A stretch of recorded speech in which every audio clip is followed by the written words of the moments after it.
Next important topic is physiographical divisions of Kerala. Kerala ജോഗ്രഫിയിലെ ഏറ്റവും പ്രധാനപ്പെട്ട ടോപ്പിക് ആണ് കേരള ഫിസിയോഗ്രഫി എന്ന് പറയുന്നത്. കേരളത്തിന്റെ ഭൂപ്രകൃതി അറിയുക എന്നത് വളരെ പ്രധാനമാണ്. കേരള ഭൂപ്രകൃതിയെ നമുക്ക് മൂന്നായി തരംതിരിക്കാം. We can divide Kerala into three geographical region. The first one is highlands, അല്ലെങ്കിൽ മറ്റൊരു പേരിൽ ഇത് അറിയപ്പെടുന്നത് മലനാട് എന്നതാണ്. അപ്പോൾ ഒന്നാമത്തെ ഭൂമിശാസ്ത്ര വിഭാഗം ഏത് എന്ന് ചോദിച്ചാൽ മലനാട് എന്നതാണ് ഓർക്കേണ്ടത്, അല്ലെങ്കിൽ ഹൈലാൻഡ്സ് എന്നറിയപ്പെടും. ഫോളോഡ് ബൈ മിഡ്ലാൻഡ്സ്, പേര് തന്നെയുണ്ട് മിഡ്ലാൻഡ്, മിഡിൽ ലാൻഡ്, മിഡ്ലാൻഡ് അല്ലെങ്കിൽ ഇടനാട്. അപ്പോൾ മലനാട്, ഇടനാട്. ആൻഡ് ഫൈനലി വി ഹാവ് ലോലാൻഡ്സ്, അല്ലെങ്കിൽ തീരപ്രദേശം.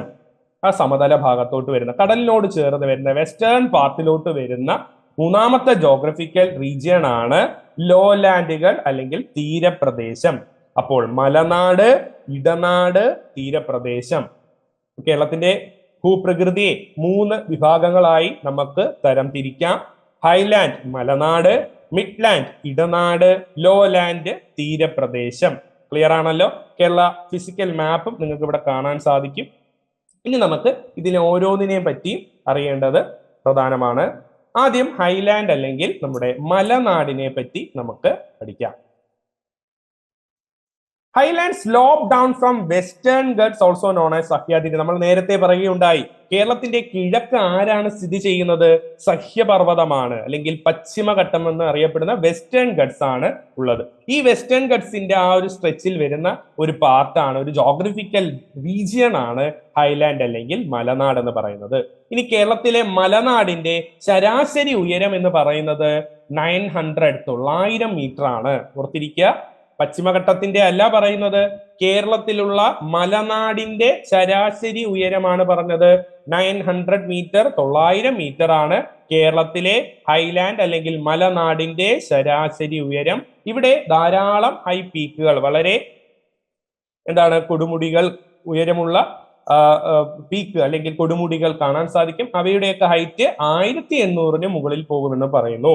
ഓക്കെ, കാരണം മറ്റൊരു കാര്യം നിങ്ങൾ മനസ്സിലാക്കേണ്ടത്, ഗുജറാത്ത് മുതൽ ഇങ്ങ് കന്യാകുമാരി വരെ, തമിഴ്നാട്ടിലെ കന്യാകുമാരി വരെയാണ് പശ്ചിമഘട്ടത്തിന്റെ സ്ഥാനം എന്ന് പറയുന്നത്. ഓക്കെ, അതിൽ ലൊക്കേഷൻ എങ്ങനെയാണ് നമ്മൾ പറയുന്നതെങ്കിലും ഈ കേരള സൈഡിലോട്ട് വരുമ്പോൾ, അല്ലെങ്കിൽ കുറച്ചുകൂടി സൗത്തിലോട്ട് വരുമ്പോഴാണ് വെസ്റ്റേൺ ഗട്ട്സിന് ഉയരം കൂടുതലായി കാണപ്പെടുന്നത്. അതായത് വെസ്റ്റേൺ ഗട്ട്സിലെ തന്നെ ഏറ്റവും ഉയരം കൂടിയ കൊടുമുടിയാണ് ആനമുടി. കേരളത്തിൽ സ്ഥിതി ചെയ്യുന്ന, ഇടുക്കി മൂന്നാറിൽ സ്ഥിതി ചെയ്യുന്ന ആനമുടിയാണ് പശ്ചിമഘട്ടത്തിലെ ഏറ്റവും ഉയരം കൂടിയ കൊടുമുടി. മറന്നു പോകരുത്, പശ്ചിമഘട്ടത്തിലെ ഏറ്റവും ഹയസ്റ്റ് പീക്ക്, വെസ്റ്റേൺ ഗട്ട്സിലെ ഹയസ്റ്റ് പീക്ക്, പശ്ചിമഘട്ടത്തിലെ ഏറ്റവും ഉയരം കൂടിയ കൊടുമുടി ഏതാണെന്ന് ചോദിച്ചാൽ ആനമുടിയാണ് ഉത്തരം. ആനമുടി കേരളത്തിലെ ഇടുക്കി ജില്ലയിലാണ് സ്ഥിതി ചെയ്യുന്നത്. അതിൽ നിന്ന് തന്നെ നിങ്ങൾക്ക് മനസ്സിലാക്കാം, ഈ പശ്ചിമഘട്ടം താഴോട്ട് അല്ലെങ്കിൽ തെക്കോട്ട് വരുമ്പോൾ, സൗത്തിലോട്ട് വരുമ്പോഴാണ് ഉയരം കൂടിയ കൊടുമുടികൾ കൂടുതലും കാണപ്പെടുന്നത്. അപ്പോൾ ഈ കേരളത്തിന്റെ മലനാട് മേഖലയിൽ അതുകൊണ്ട് തന്നെ ഉയരമുള്ള പർവ്വതനിരകൾ ധാരാളമായി കാണപ്പെടുന്നു.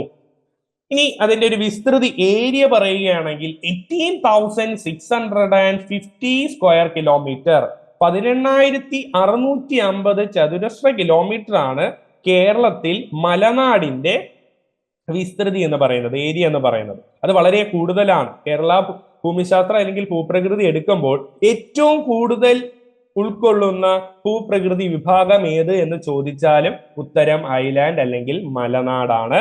കാരണം 48% കേരള ഭൂപ്രദേശത്തിൽ മലനാട് ഉൾക്കൊള്ളുന്നുണ്ട്.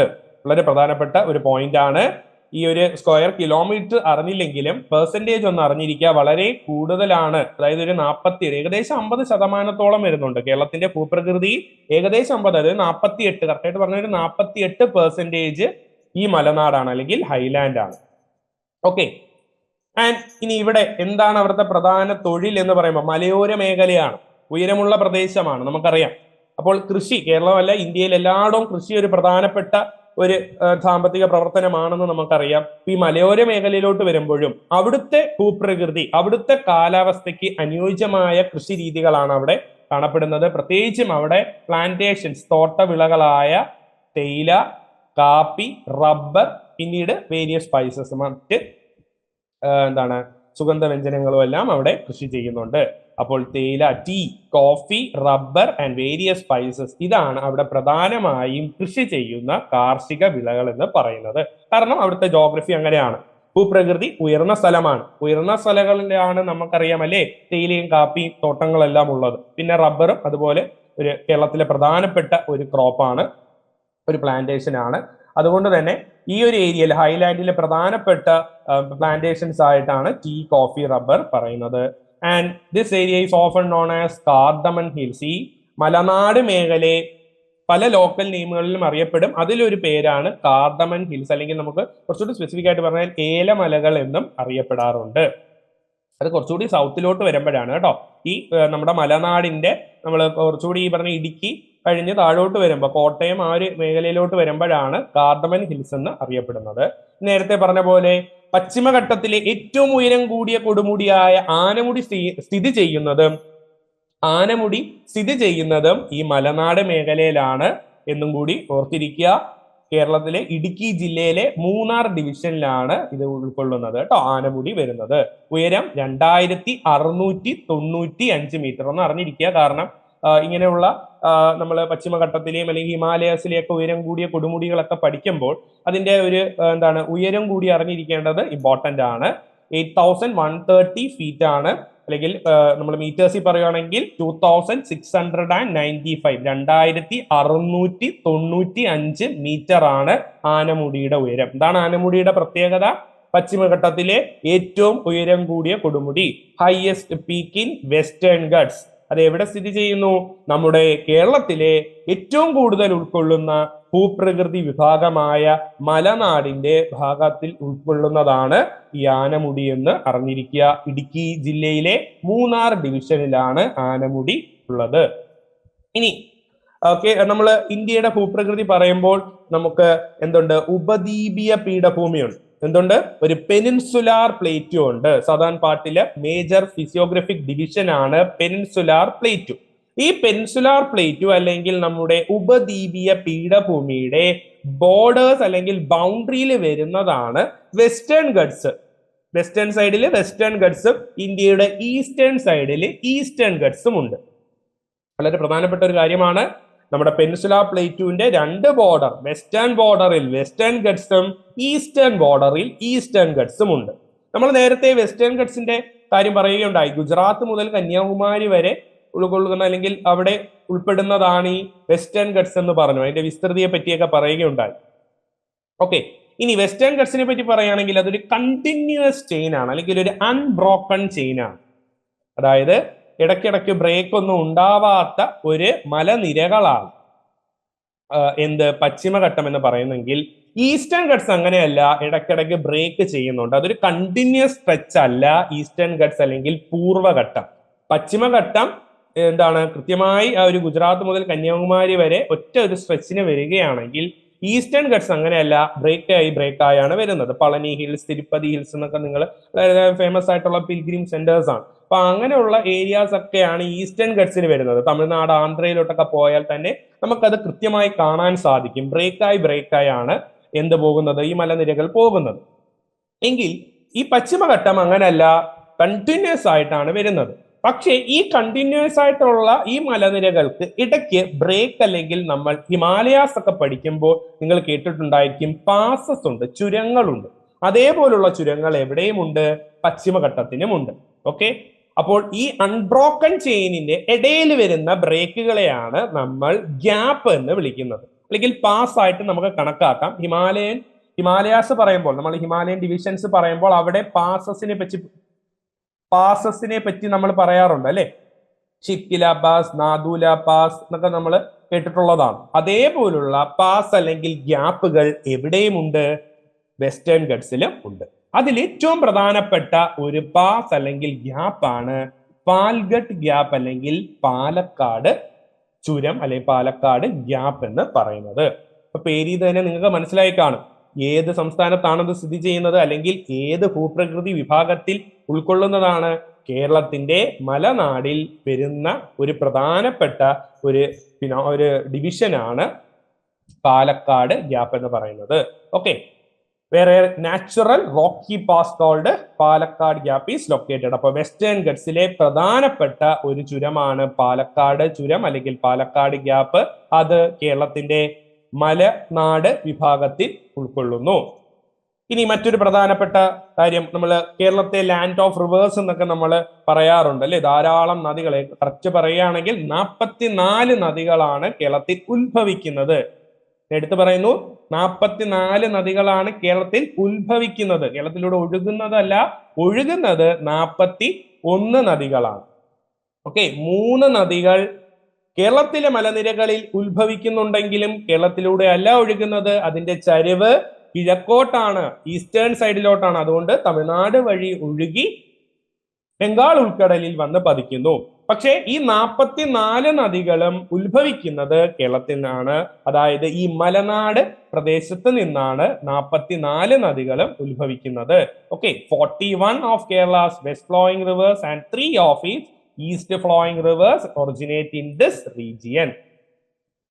ആൻഡ് ഫൈനലി നമ്മൾ അറിഞ്ഞിരിക്കേണ്ട, കാരണം ഏറ്റവും കൂടുതലുള്ള ഭൂപ്രദേശമാണ് ഹൈലാൻഡ് അല്ലെങ്കിൽ മലനാട് അല്ലെ. 48% കേരളത്തിൽ ഉൾക്കൊള്ളുന്ന ഭൂപ്രകൃതി വിഭാഗമാണ് മലനാട് എന്ന് പറയുകയുണ്ടായി. പക്ഷേ ഈ മലനാട് ഇല്ലാത്ത ഒരു ജില്ല കേരളത്തിലുണ്ട്. മലനാട് ഭൂപ്രദേശം ഇല്ലാത്ത, ഉൾക്കൊള്ളാത്ത ഒരു ജില്ല കേരളത്തിലുണ്ട്. അത് മറ്റൊന്നുമല്ല, ആലപ്പുഴയാണ്. അപ്പൊ ആലപ്പുഴയിൽ എന്തില്ല? മലനാട് ഭൂപ്രദേശം ഇല്ല. വളരെ ഇമ്പോർട്ടന്റ് ആയിട്ടുള്ള ഒരു GK ആയിട്ട് നിങ്ങൾ അറിഞ്ഞിരിക്കേണ്ടതാണ്. Alappuzha is the only district without highland topography. മലനാട് ഭൂപ്രദേശം ഇല്ലാത്ത കേരളത്തിലെ ജില്ല ഏത് എന്ന് ചോദിച്ചാൽ ഉത്തരം ആലപ്പുഴയാണ്. ഓക്കെ, ആലപ്പുഴയിൽ എന്തില്ല? മലനാട് ഭൂപ്രദേശം ഇല്ല എന്ന് മനസ്സിലാക്കുക. ഓക്കെ, ഇത്രയും ക്ലിയർ ആണല്ലോ. അതായത് കേരളത്തിൽ ഏറ്റവും കൂടുതലുള്ള ഒരു ഭൂപ്രദേശമാണ് മലനാട് എന്ന് പറഞ്ഞു, പക്ഷെ അതില്ലാത്ത ജില്ല ആലപ്പുഴ. ഇനി പാലക്കാട് ഗ്യാപ്പിനെ പറ്റി നമുക്കൊന്ന് നോക്കാം. പാലക്കാട് ഗ്യാപ്പ് നമ്മൾ മലനാട് മേഖലയിലെ പ്രധാനപ്പെട്ട ഒരു വിഭാഗമായിട്ട് നമ്മൾ പറയുകയുണ്ടായി. ഇനി പാലക്കാട് ഗ്യാപ്പിന്റെ വീതി 30 കിലോമീറ്റർ ആണ്. അപ്പൊ അത്ര ചെറിയൊരു പാസ് അല്ല, വളരെ വീതിയുള്ള ഒരു പാസ്സാണ്. 30 കിലോമീറ്റർ ആണ് പാലക്കാട് ഗ്യാപ്പിന്റെ വീതി എന്ന് പറയുന്നത്. Major break in Western Ghats, പശ്ചിമഘട്ടത്തിലെ പ്രധാനപ്പെട്ട ഒരു പാസ് അല്ലെങ്കിൽ ഒരു ഗ്യാപ്പ് ആണെന്നും കൂടി അറിഞ്ഞിരിക്കുക. മറ്റ് ഗ്യാപ്പുകളുണ്ട്, ബോർഗട്ട്, അതുപോലെ താൽഗട്ട് എന്നൊക്കെ പറയുന്ന ഗ്യാപ്പുകളുണ്ട്. ഗ്യാപ്പുകളെ പറ്റി നമുക്ക് പശ്ചിമഘട്ടം പഠിക്കുമ്പോൾ വളരെ വിശദമായി അതിൽ ചർച്ച ചെയ്യാം. ഇനി ഇതിന്റെ ഒരു ശരാശരി ഉയരം പറയുകയാണെങ്കിൽ 300 മീറ്റർ ആണ്. ആ ഒരു സ്ഥലത്തോട്ട് എത്തുമ്പോൾ പൊതുവെ നമ്മൾ പറയുകയുണ്ടായി, മലനാടിൽ തന്നെ ആ ഒരു 1800 മീറ്റർ ആണ് ശരാശരി ഉയരം എന്നൊക്കെ പറഞ്ഞു. പക്ഷേ പാലക്കാട് ഗ്യാപ്പ് എത്തുമ്പോൾ അതൊരു ബ്രേക്ക് ആണല്ലോ, അവിടെ ഒരു വേക്കന്റ് ഏരിയ ആയിട്ട് വരുന്നത് കൊണ്ട് തന്നെ, ഒരു ഗ്യാപ്പ് വരുന്നത് കൊണ്ട് തന്നെ ഉയരം പൊതുവെ കുറയുന്നുണ്ട്. അതുകൊണ്ട് തന്നെ ഒരു 300 മീറ്റർ ആണ് ഇവിടുത്തെ ഒരു ശരാശരി ഉയരമായിട്ട് പറയുന്നത്. Separating Nilgiri hills from Anamalai plateau. അപ്പോൾ ഈ ഒരു വെസ്റ്റേൺ ഗട്ട്സിന്റെ കേരളത്തിൽ വരുന്ന ഈ ഗ്യാപ്പ് രണ്ട് സൈഡിലും വരുന്ന മലനിരകൾ അറിഞ്ഞിരിക്കേണ്ടത് ഇമ്പോർട്ടന്റ് ആണ്. അതിന്റെ നോർത്തേൺ സൈഡിൽ നീൽഗിരീസും സദേൺ സൈഡില് ആനമലൈ പ്ലേറ്റും വരും. നിങ്ങൾക്ക് ഈ ഒരു മാപ്പ് കാണുമ്പോൾ അതിന്റെ ഒരു ഐഡിയ കിട്ടും. കാണാൻ സാധിക്കും, മുകളിലായി നീൽഗിരീസ് ഉണ്ട്, താഴെയായി ഇതാ ഇവിടെ ആനമലൈ, അതുപോലെ തന്നെ പളനി ഹിൽസ് കാണാൻ സാധിക്കും. ഈ രണ്ട് മലനിരകൾക്ക് ഇടയിലായിട്ടാണ് പാലക്കാട് ഗ്യാപ്പ്. അതായത് പാലക്കാട് ഗ്യാപ്പ് പശ്ചിമഘട്ടത്തിനെ കേരളത്തിൽ സ്പ്ലിറ്റ് ചെയ്യുന്നുണ്ട്. അതിലെ നോർത്തേൺ പാർട്ട് നീൽഗിരീസും സദേൺ പാർട്ട് ആനമലൈ ഹിൽസും വരുന്നതായിട്ട് കാണാൻ സാധിക്കും. അതിന്റെ ഒരു മധ്യഭാഗത്തായിട്ട് പാലക്കാട് ഗ്യാപ്പും കാണാം. പാലക്കാട് ജില്ല കാണാൻ സാധിക്കും, ആ ഒരു ഭാഗത്ത് പാലക്കാട് ഗ്യാപ്പും കാണാൻ സാധിക്കും. ഇനി ഇത് ഏതെല്ലാം സ്ഥലങ്ങളെയാണ് ബന്ധിപ്പിക്കുന്നതെന്ന് ചോദിച്ചാൽ പേരിൽ തന്നെ വ്യക്തമാണ്. പാലക്കാട് ജില്ലയെ എന്തുമായി? അപ്പുറത്തെ സൈഡ് തമിഴ്നാടാണല്ലേ. ഈസ്റ്റിൽ ആരുണ്ട്? നമ്മൾ പറയുകയുണ്ടായി, പശ്ചിമഘട്ടത്തിന്റെ പടിഞ്ഞാറ് കേരളവും അതുപോലെ തന്നെ കിഴക്ക് തമിഴ്നാടുമാണ്. അപ്പോൾ തമിഴ്നാടിനെ കേരളവുമായി ബന്ധിപ്പിക്കുന്നതെന്നും, കുറച്ചുകൂടി സ്പെസിഫിക് ആയിട്ട് പറഞ്ഞാൽ പാലക്കാട് ജില്ലയെ കോവൈ അല്ലെങ്കിൽ കോയമ്പത്തൂരുമായി ബന്ധിപ്പിക്കുന്ന ഗ്യാപ്പാണ് പാലക്കാട് ഗ്യാപ്പ്. എപ്പോഴും നമ്മൾ ഹിമാലയാസിലെ പാസസ് പഠിക്കുമ്പോഴും പറയുന്നത് കണക്റ്റിംഗ് പ്ലേസസ് വളരെ ഇമ്പോർട്ടന്റ് ആണ്. അപ്പോൾ പാലക്കാട് ഗ്യാപ്പിലും കണക്റ്റിംഗ് പ്ലേസസ് എന്ന് പറഞ്ഞാൽ പാലക്കാട് വിത്ത് കോവൈ, അല്ലെങ്കിൽ നമുക്ക് പോപ്പുലർ ആയിട്ട് അറിയാവുന്ന പേര് കോയമ്പത്തൂർ. കോയമ്പത്തൂരിനെ പാലക്കാടുമായി കണക്ട് ചെയ്യുന്ന പാസ് ആണ് പാൽഗട്ട് അല്ലെങ്കിൽ പാലക്കാട് ഗ്യാപ്പ് എന്ന് പറയുന്നത്. ഇനി ഇതിന്റെ ജോഗ്രഫിക്കൽ സിഗ്നിഫിക്കൻസ് പറയുകയാണെങ്കിൽ ഇതിന്റെ പ്രാധാന്യം വെറുതെ ഒരു പാസ് അല്ല, എല്ലാ പാസിനും അതിൻ്റെതായിട്ടുള്ള ഒരു പ്രാധാന്യമുണ്ട്. ഇപ്പൊ നമ്മൾ വീണ്ടും ഹിമാലയസ് പാസസ് പറയുമ്പോഴും ഓരോന്നിനും ട്രേഡ് റിലേഷൻ ആയിട്ട് നമ്മൾ പറയാറുണ്ട്. വ്യാപാര ബന്ധങ്ങളിൽ ഈ പാസസിനൊക്കെ ധാരാളം പ്രാധാന്യമുണ്ട്. പക്ഷെ അതിനുപരി ക്ലൈമാറ്റിക്കലി നമ്മൾ ക്ലൈമറ്റോളജി പറയുകയാണെങ്കിൽ കാലാവസ്ഥാപരമായി നോക്കുമ്പോഴും ഈ പാസസിന് വളരെയധികം പ്രാധാന്യമുള്ളതായിട്ട് കാണാൻ സാധിക്കും.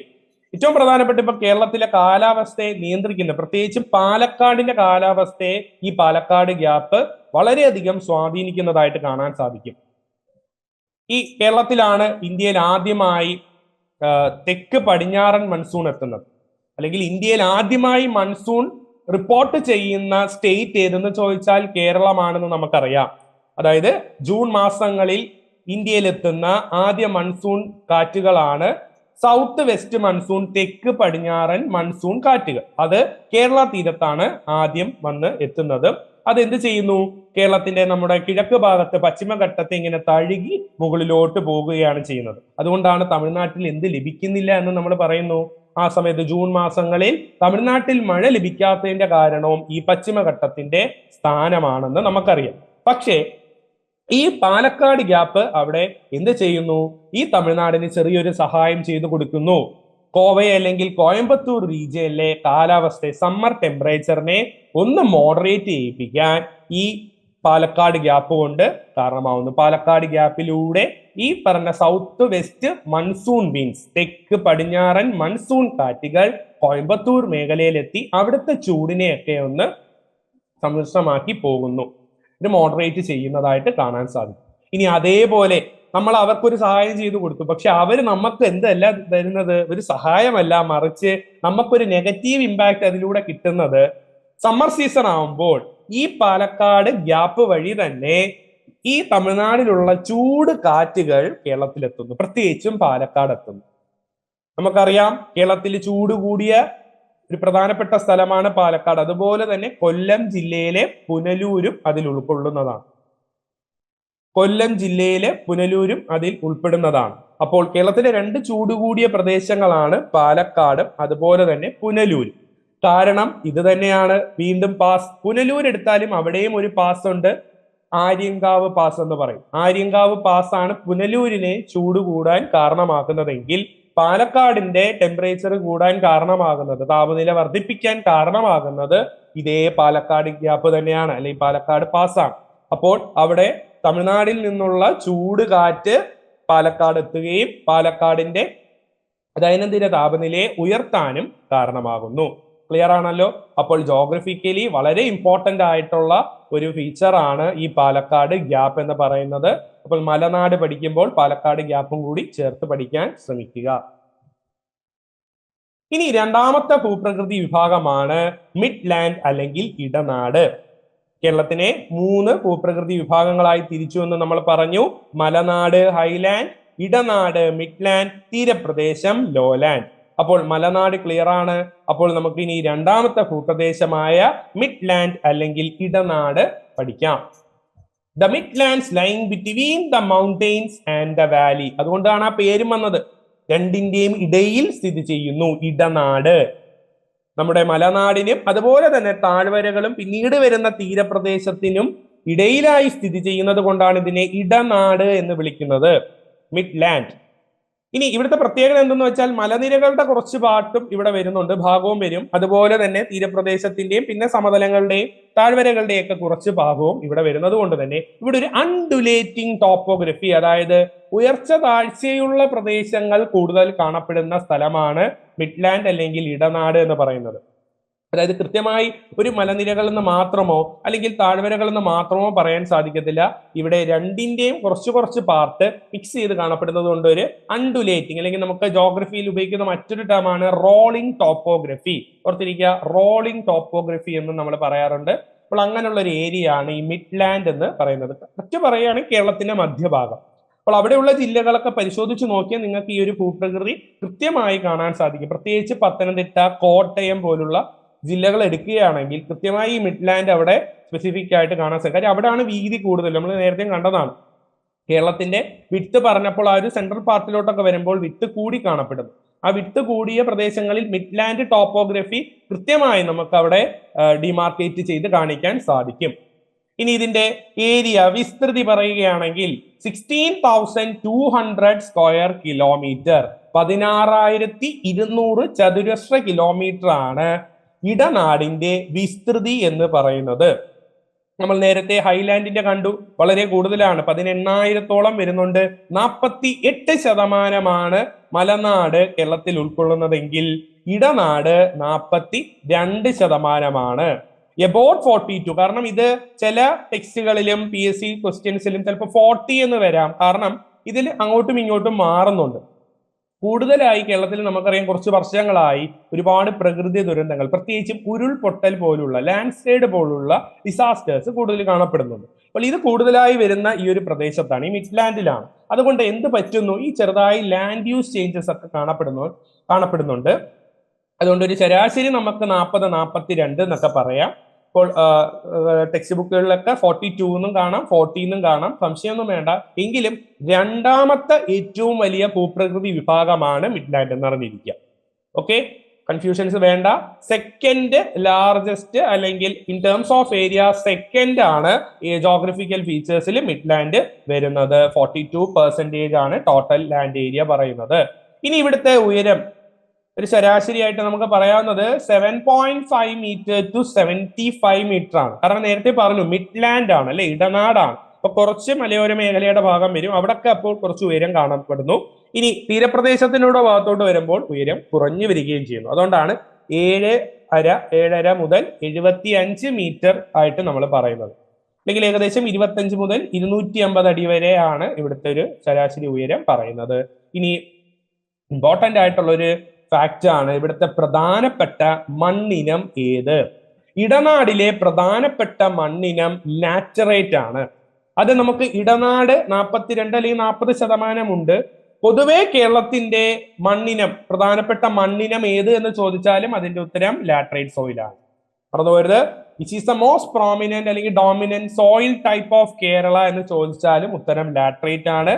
ഇനി മിഡ്ലാൻഡ് അല്ലെങ്കിൽ നമ്മുടെ ഇടനാടിൽ ഏറ്റവും കൂടുതൽ കാണപ്പെടുന്ന മണ്ണിനം ഏത് എന്ന് ചോദിച്ചാലും ഉത്തരം ലാറ്ററൈറ്റ് ആണ്.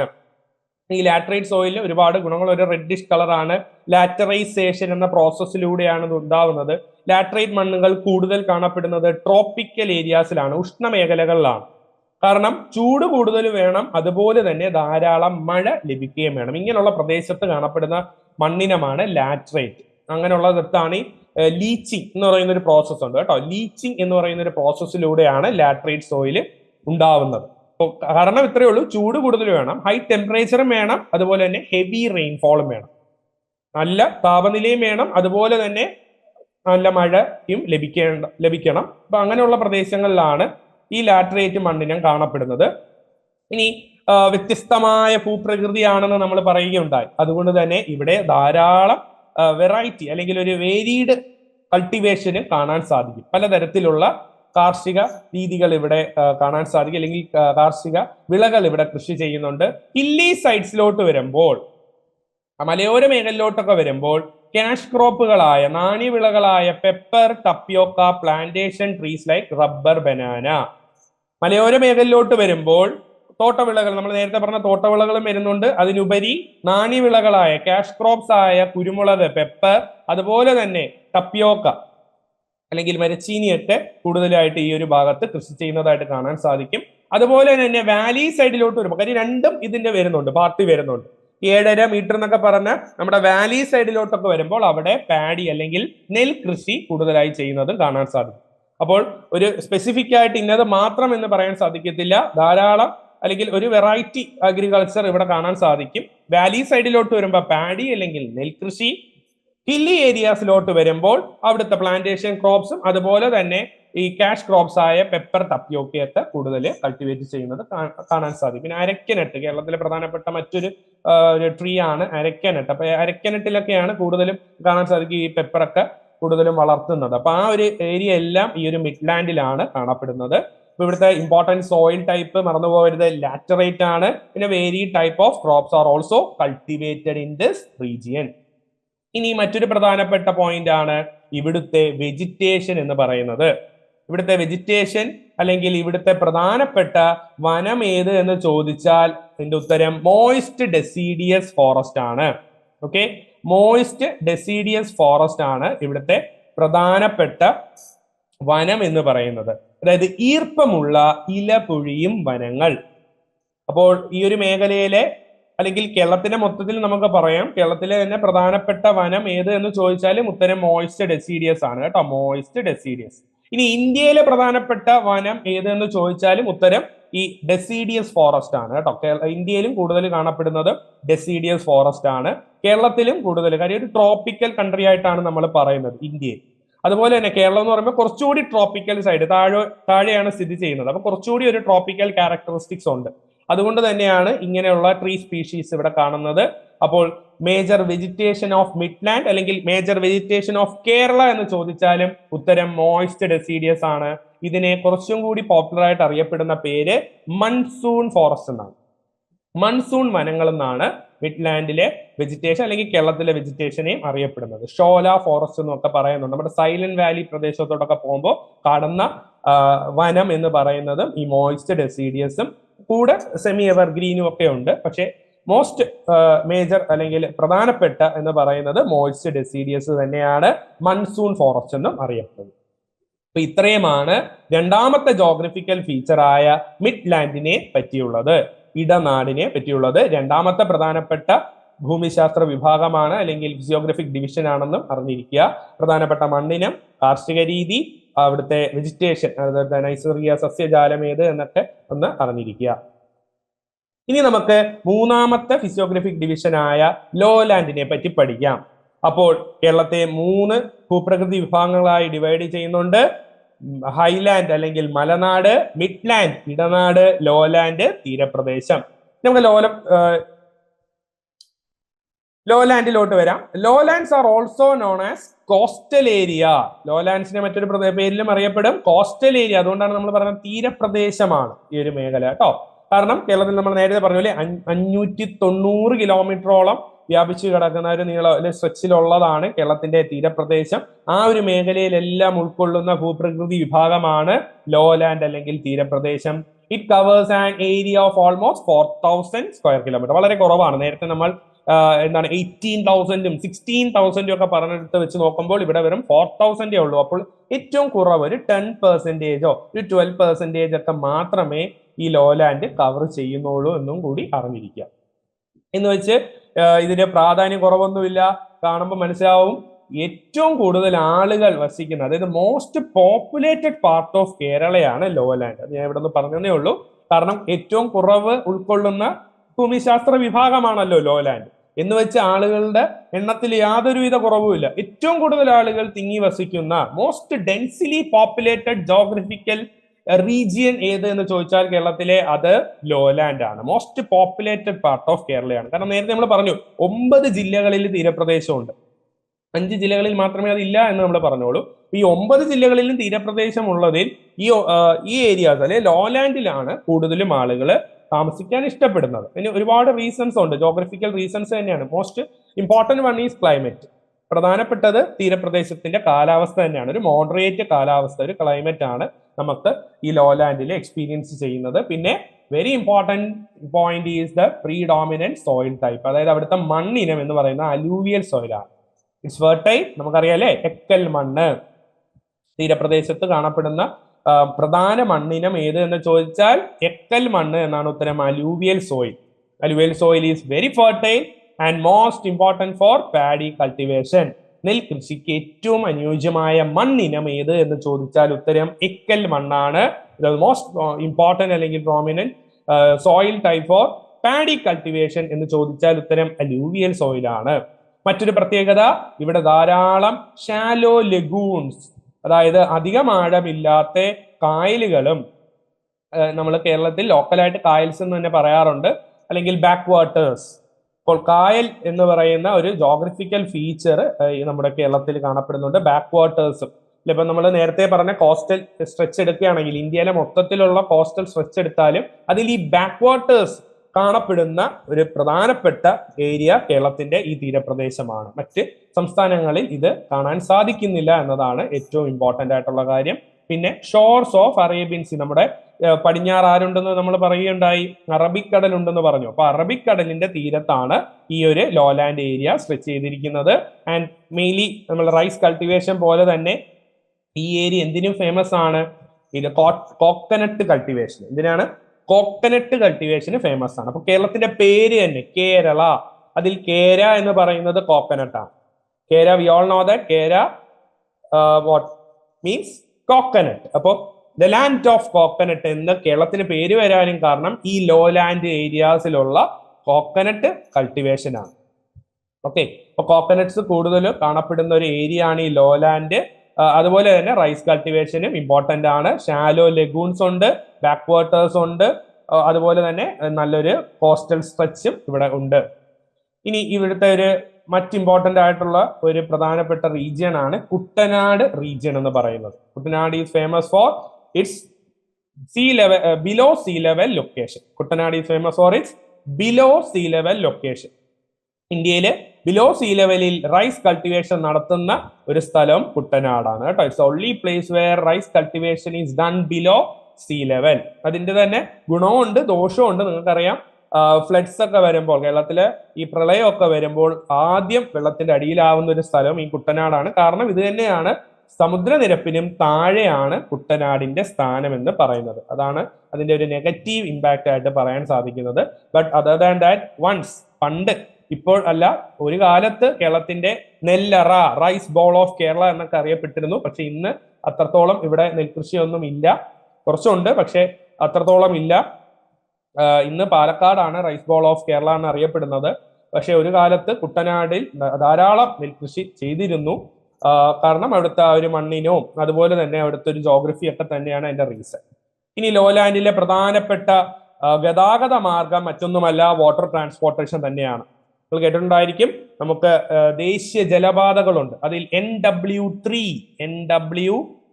എന്ന് പറയുന്നത് കേരളത്തിലൂടെ കടന്നു പോകുന്ന ദേശീയ ജലപാതയാണ് കേട്ടോ. കൊല്ലം മുതൽ കോട്ടപ്പുറം വരെ കണക്ട് ചെയ്യുന്ന ഇതാണ് ഈ നാഷണൽ വാട്ടർവേ 3 എന്ന് പറയുന്നത്. NW3 കേരളത്തിലൂടെയാണ് കടന്നു പോകുന്നത്, ഫ്രം കൊല്ലം ടു കോട്ടപ്പുറം.